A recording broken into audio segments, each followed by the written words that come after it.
It is a joy to welcome Naomi Shihab Nye to the National Gallery of Art. When we were first corresponding with poets about this project, we were so curious to see which works of art each poet would choose. And we were astonished and deeply moved by the beautiful personal connections which drew Naomi Shihab Nye to Max Beckmann's Falling Man.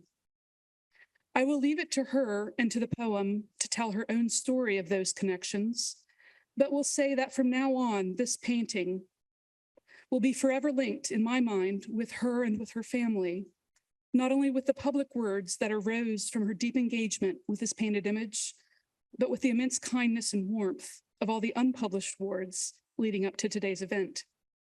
Her correspondence as we planned this symposium offered my colleagues and me life lessons in gratitude and kindness, which reflect the same tenderness toward the world that is found in her poetry.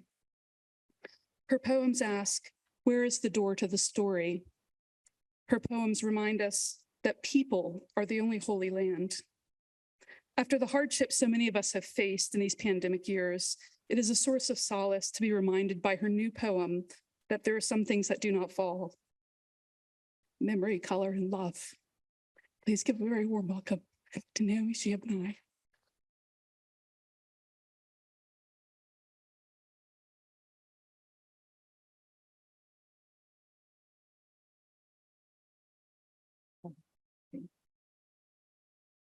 Hello, everyone. What a thrilling day this is. And thank you, Jason, for that incredible last hour. It was amazing. And thank you to all the other poets here and to Emily. This is the first time I've needed a Kleenex before I said a word. Thank you so much. And thank you for being in here, listeners. Thank you, teachers in the crowd. I think to be invited to do anything at the National Gallery is like the highest day of one's life. So I am deeply, deeply moved even to be part of this project. Thank you to Ali and Emily and Rachel and everyone who put this together. Thanks to all the other poets for your beautiful poems. And thanks to everyone who works to keep museums open. And thanks to all the artists among you. Thanks to all the teachers here. I'm very grateful. I've been looking at Max Beckmann's work since I was 3, and listening to poetry since I was 3. And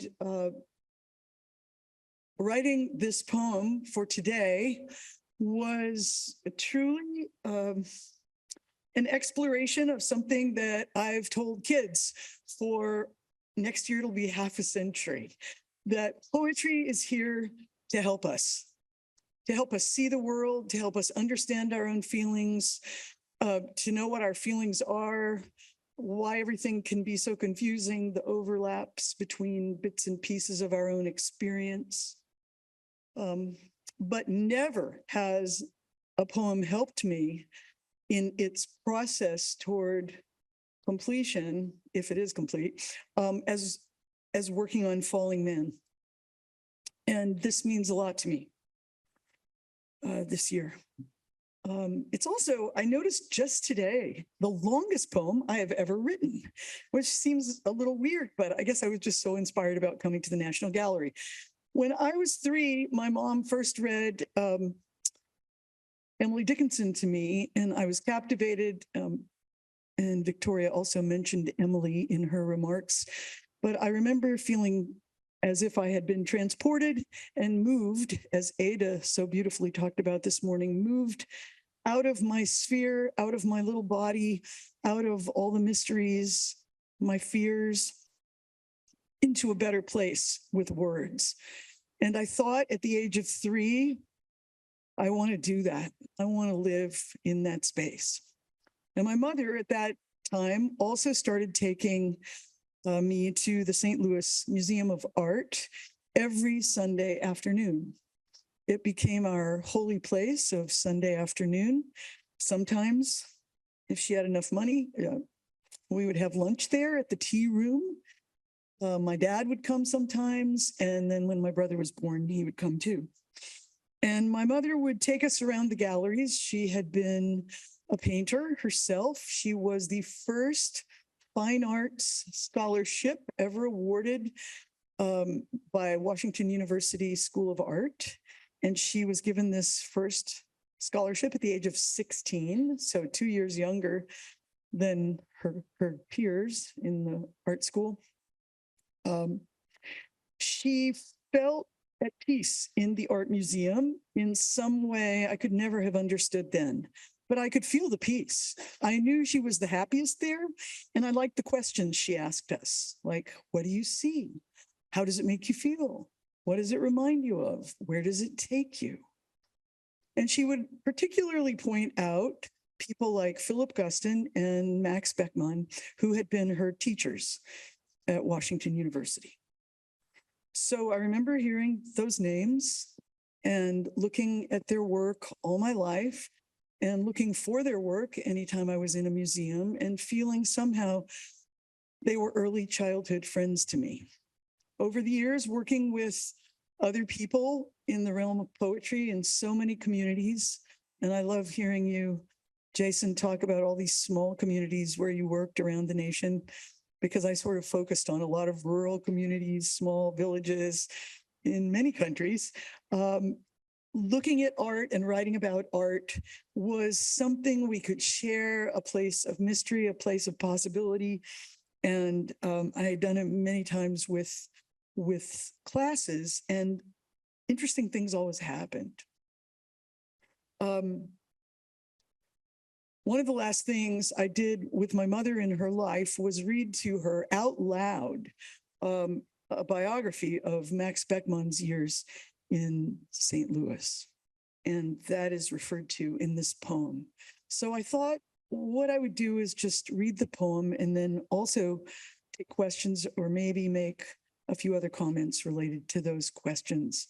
But I will forever thank the National Galleries project, this ekphrastic project, for helping me during the hardest year of my life and giving me focus and deliberation. I did work on this poem for months, and I had a chance to come here in May and see Falling Man, the actual painting in the gallery. And it was much smaller than I had been picturing it. I realized I never read the dimensions of a painting. And that was endearing somehow. I was happy to see that. But to see it in the flesh after staring at the print of it for months already was a very precious day. So here's Falling Man. What made a man topple in one of Max Beckmann's last paintings cannot now be remembered or described. We could speculate he slipped. Something pushed him. He was on the edge for years. He was all of us. Don't even try. If we had asked what was going on in days before, he might have replied, nothing, as children say mournfully, once they've started school. Or perhaps I tried to leap beyond the fires to save myself. Soaring into infinity, some think, were a foretaste of the future. But we see a man deep dive to his demise. Buildings on both sides roar from within, curtains, plants, shivering flames, gulping every inch of what was a room. Smoke roils thickly around his plunging feet. Beckmann could make smoke be clouds, be thoughts, the weight of tangled dream. These large, sturdy feet might almost be striking a dance pose, but they are upside down. Consider everywhere they walked and the man's large, capable hands. But what use? A black wheel hovers to the left. He doesn't grab it. Beckmann's wife called it a balcony from a strange angle. But our man is past steering or pausing. Airplanes, boats, hopeful means of travel float in the background, sky merging with sea. Once our man went places and returned. He walked as a human, no need for speed. One plunge, and all that's left are flashing streams of thought, in a moment to be gone. But are they gone? 2. Stop, she said. My mother would not let me read aloud the final chapter of her Beckmann biography because she knew what happened in it.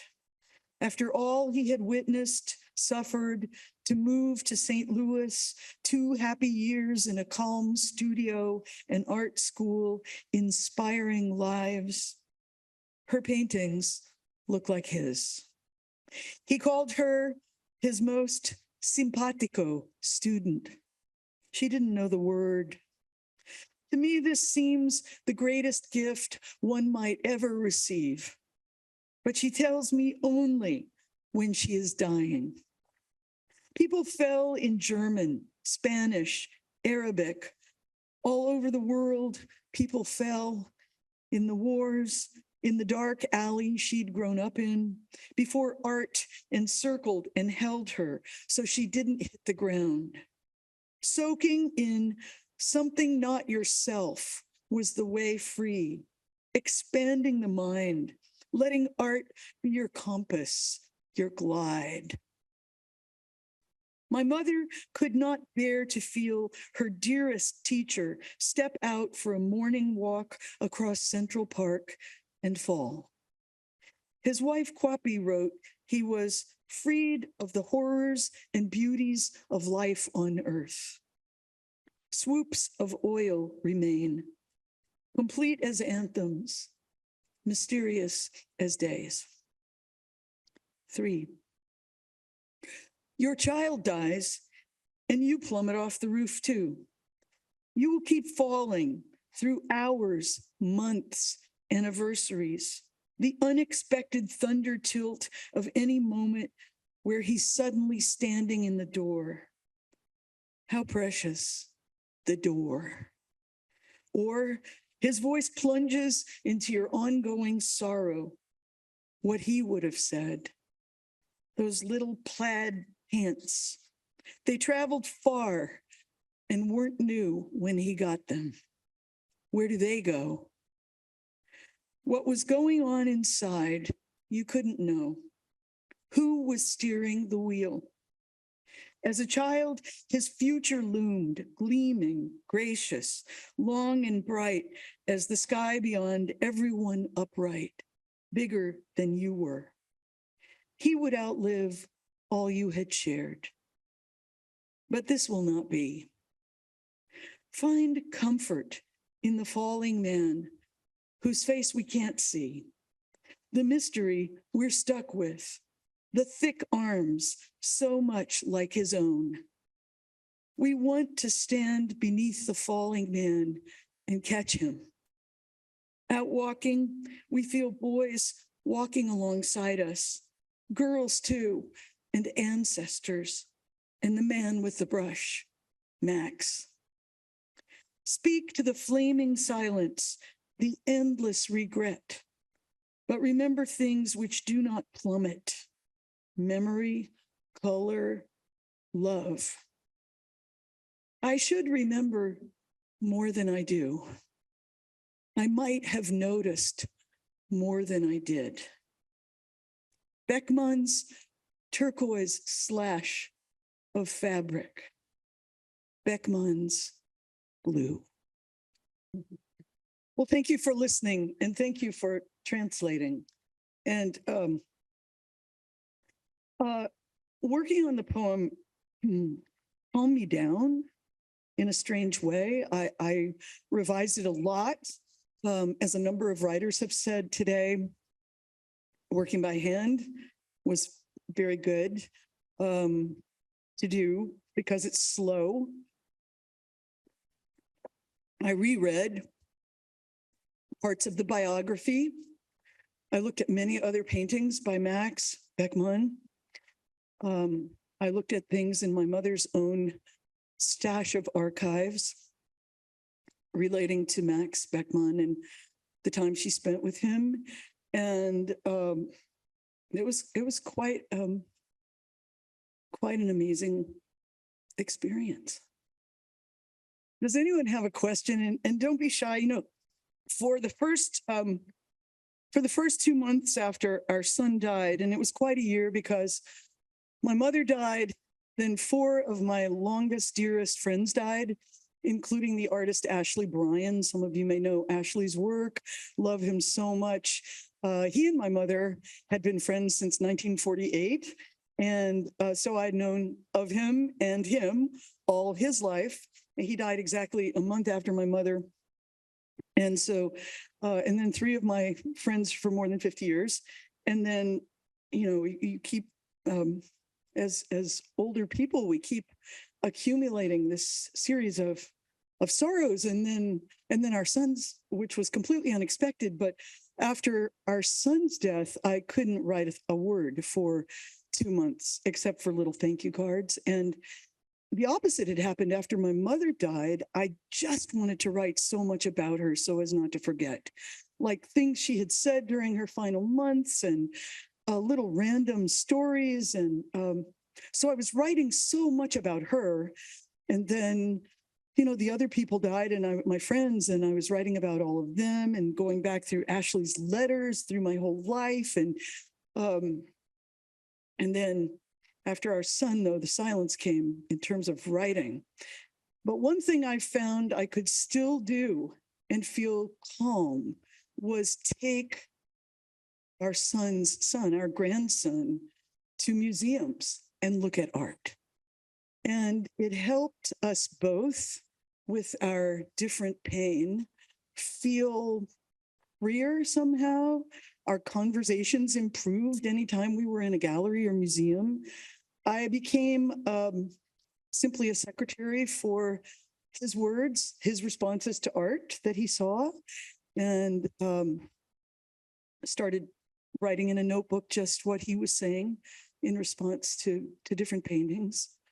He said to an El Greco painting of Jesus, "How old is that painting?" I said, 500 years. He said, "Jesus has been crying for 500 years. So long to cry." And I would just write little things down that he said, and that was helpful. But it also, I felt like it was a circle to my mother. And then also, he was the me, and he was connected to my son. So it was as if art and life and looking and writing things down became a very helpful circle. And then I was able to come back to writing about three months after our son died by staring at a laundry basket piled with laundry almost to the ceiling, and being always the charwoman in my own home, realizing no one else was going to iron it. So I still have never learned to use that steamer, Jason. So I started ironing one day and then remembered our son had told me that was his favorite sound of his childhood, the hiss of the iron.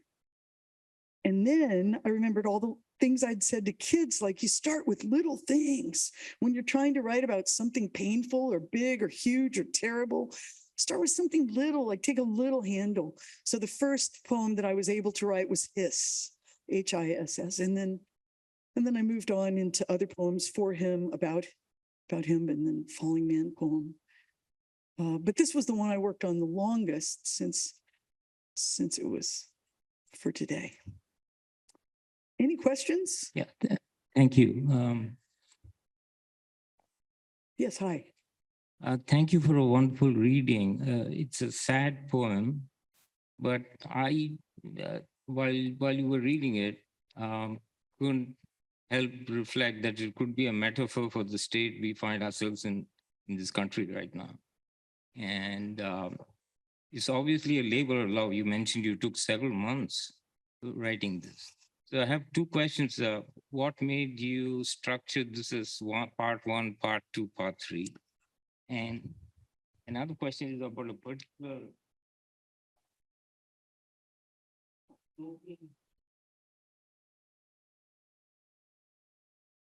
Yeah. I thought that was great. You could explain that.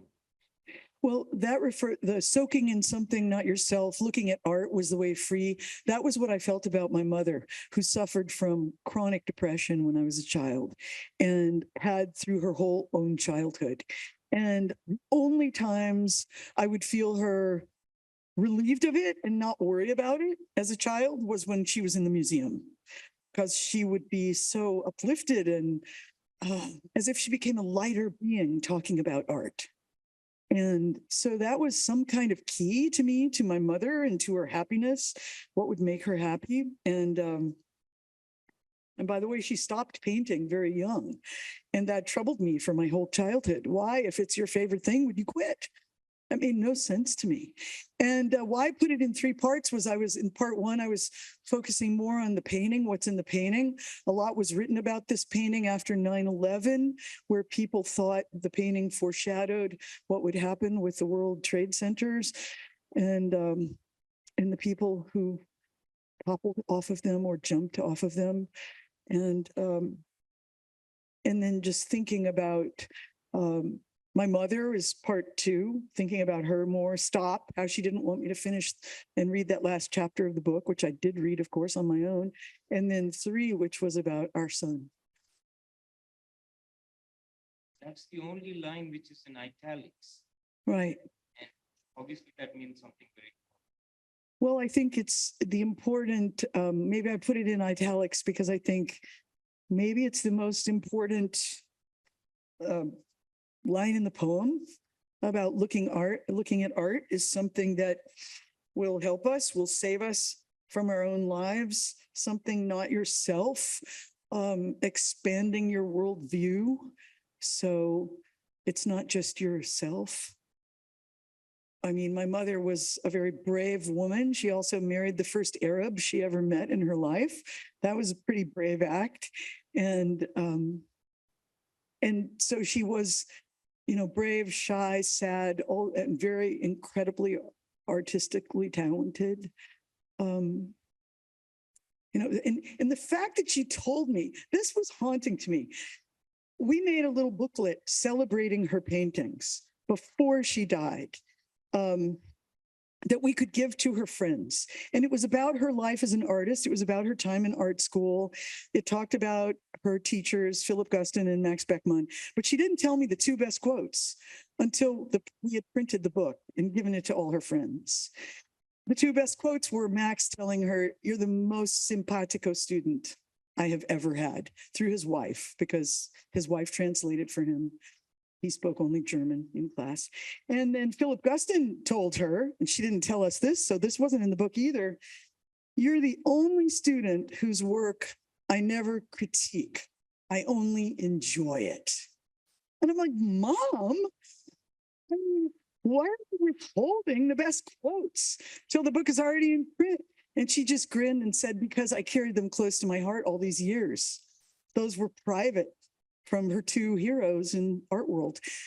So, that feeling that even if she had uttered those to us in time to put them in the book, maybe she would have felt she was somehow, I don't know, diluting them in some way.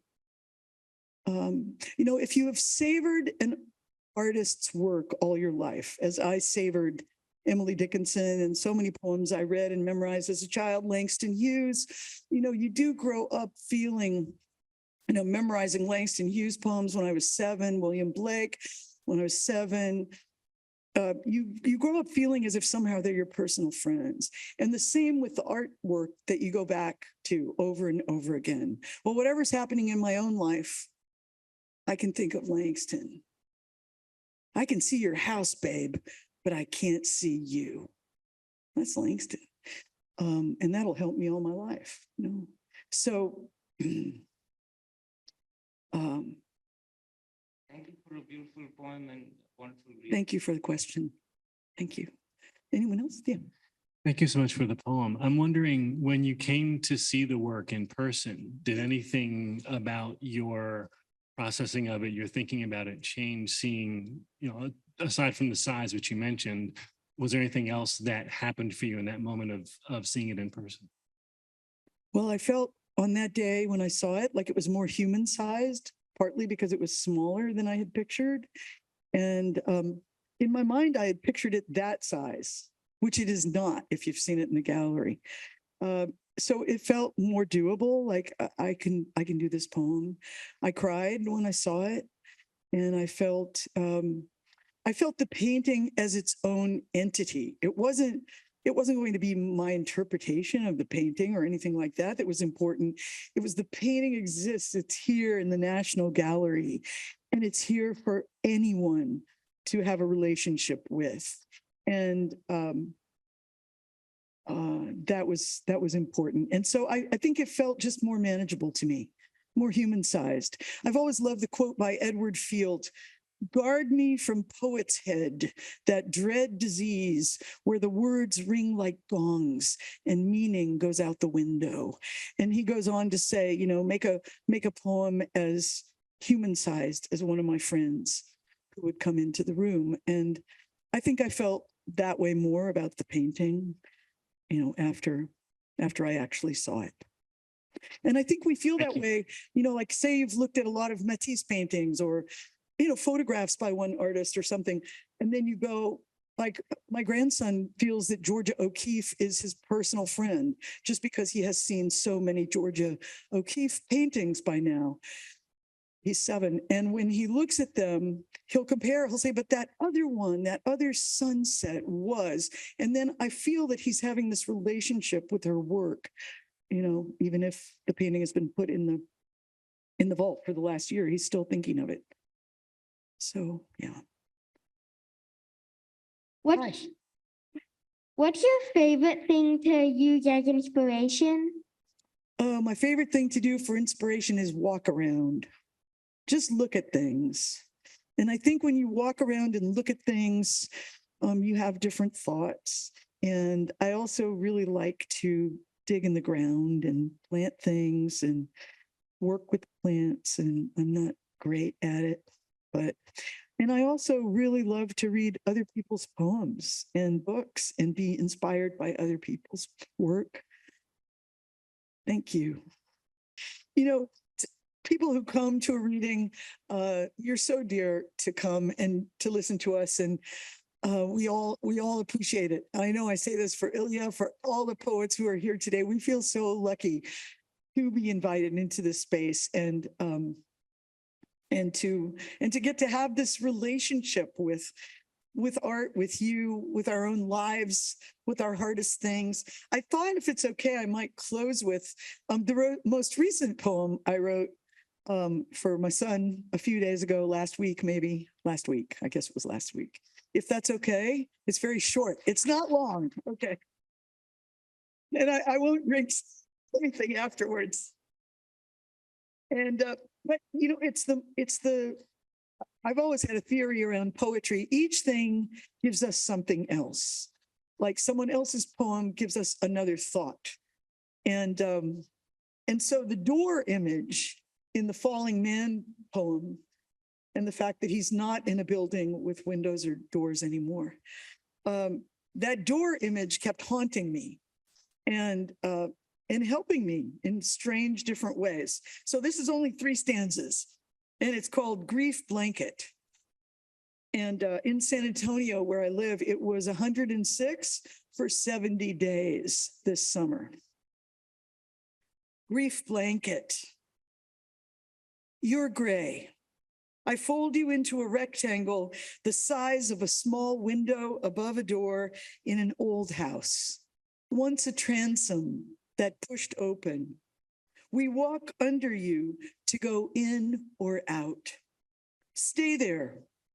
We'll find other blankets if we get cold. We will get very cold.